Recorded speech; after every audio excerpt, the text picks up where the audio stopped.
Hey guys, welcome to TST Garage. I'm Bart, and today in this video, I'll be showing you how to install the TST Industries brake light modulator on your bike. Now, a brake light modulator, sometimes called a strobe, sometimes called a brake light flasher, what it does is basically enables you to install some electronics on your bike so that when you press your brakes, the brake light flashes in some kind of pattern and alerts the drivers behind you that you will be stopping. Our particular brake light modulator comes pre-wired to a plug that interfaces with a sub harness that we provide specific to your bike model that enables plug and play functionality with your bike. So that means that the installation is really fast and you can do it yourself. Now, the electronics inside, we do have the ability for you to program this unit to 3 different functions and then subsequently adjust the rate of the effect to your liking. Our first programmable mode is strobe alert. This mode will produce 9 flashes and then stay solid for the duration of the brake engagement. Second one is intermittent pulsar. Each cycle will flash 10 times and then pause. And then these cycles will repeat for the duration of the brake engagement. The last available option is pulsar, and this one just basically provides continuous flashing for the duration of the brake engagement. Now we will show you how to install this. It's really simple. And then after the installation chunk, I will show you in detail how to get inside here, how to program the different modes, and how to alter the rate of those different modes. We did think about the safety of such devices during the design phase. So we decided to design this in a way that it will be a pass-through component. In case you experience a failure on board here, it will just pass through your normal brake function, which means you press your brake light lights up, there's just no effect. In case you do experience that failure, we do offer a warranty, so we have guys standing by in our support department that will take your call, email, Facebook message, whatever, and we'll get you replaced. And that's pretty much it. I'm really excited to show you guys just how easy this is to put on and configure. So let's get started. To begin this installation, we need to first remove the passenger seat or rear seat cowl if you do not have a seat. Next, with a small tool like a flathead or a pick, we're going to remove these pushpin fasteners located on this transfer cowl between the rider seat and passenger seat. You'll press down on the center and then lift upward and they slide right out. Then we can just gently push forward and remove the transfer panel. Next, we do have 2 push pins that are in a location that is a little hard to see. Both are right underneath this brace, and we have one located on this side and one located on the opposite side. We're going to remove those. So again, we have one right here, and the other one is a little trickier to get because of the OEM cable management, but nonetheless, you can remove it. Now, with those push pins removed and the transfer shroud removed, we can now go ahead and pull this tray forward.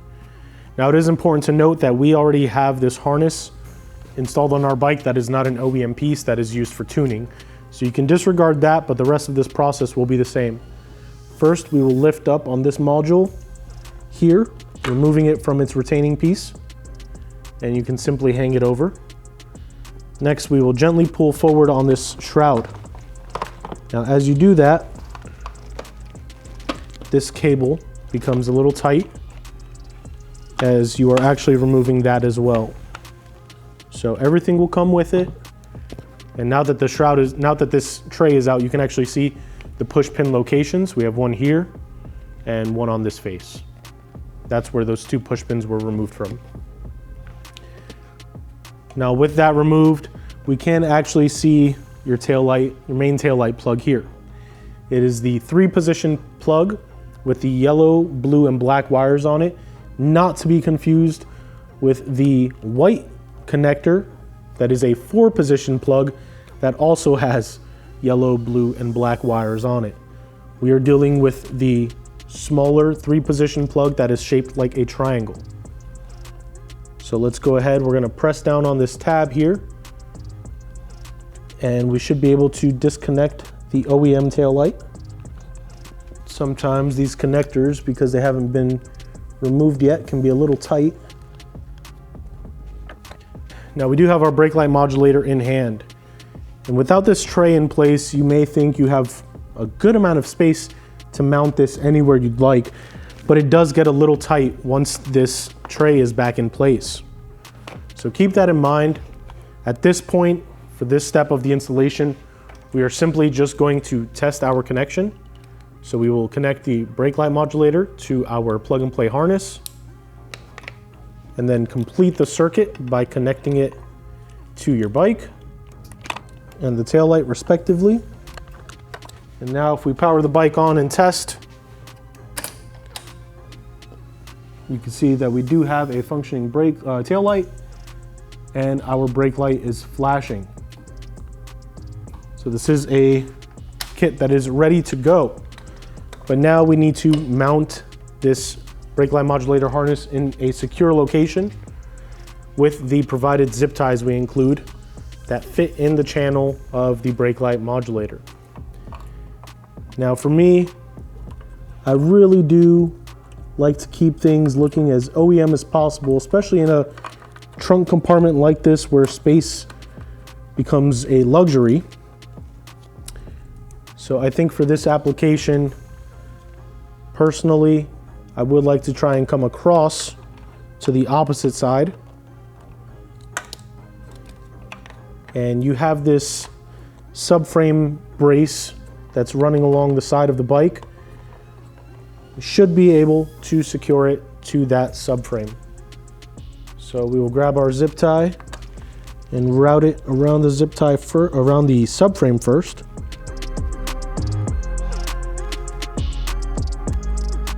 And if you need a little extra wiggle room, you can lift up on your ECU and lift it out of the way, giving you a little bit more access to retrieve the zip tie that you are routing, like so.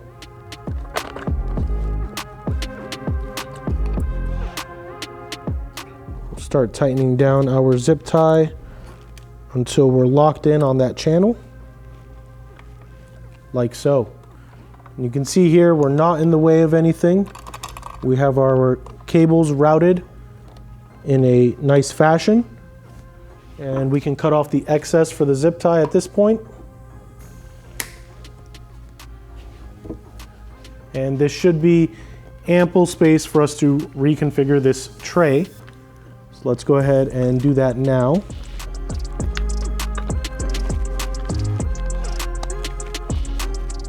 Fits back into its proper holding place. We will grab our 2 push pins and reset them. So when you were removing them, to remove them you press down. To reset them, to reuse them again, you'll press upward from the bottom so that the center portion is protruding from the top.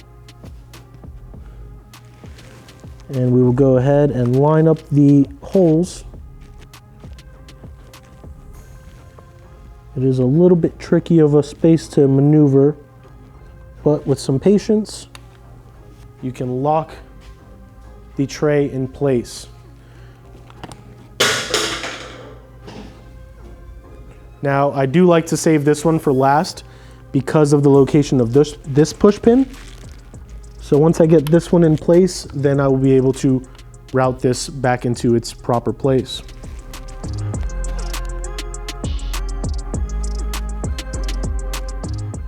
Now, a little patience goes a long way in this installation because of how tight this tail section is on the Yamaha R3. Now we need to get this module back in place so we can push it along the right side of the bike and snake the wires through. And once you're in place,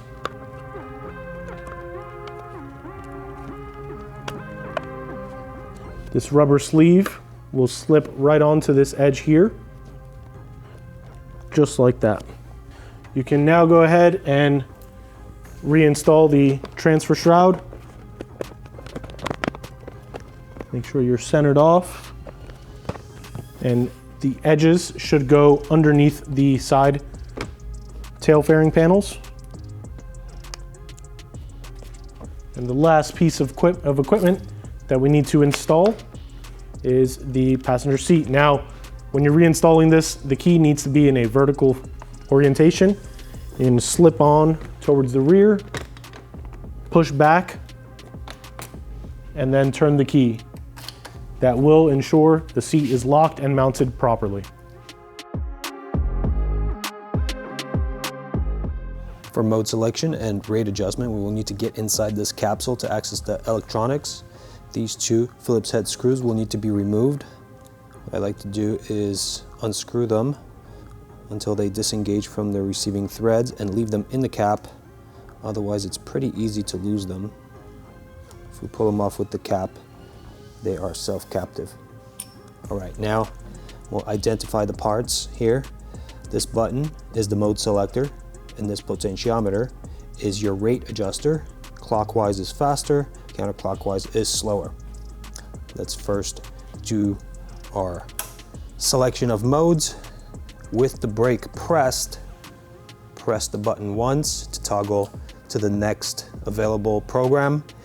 Now the brake does have to be pressed so that the unit powers up, otherwise you won't be able to make the selection. If you find that you've pressed the button but the selection has not been changed, just do it again with the brake pressed. So now we will go on to the next program, press the brake once more, press the button once, and now you're in the next mode. Now we've switched twice, so pressing it one more time will return to the original mode that your unit arrived in. Now for rate adjustment, we'll be using the potentiometer. With the brake pressed,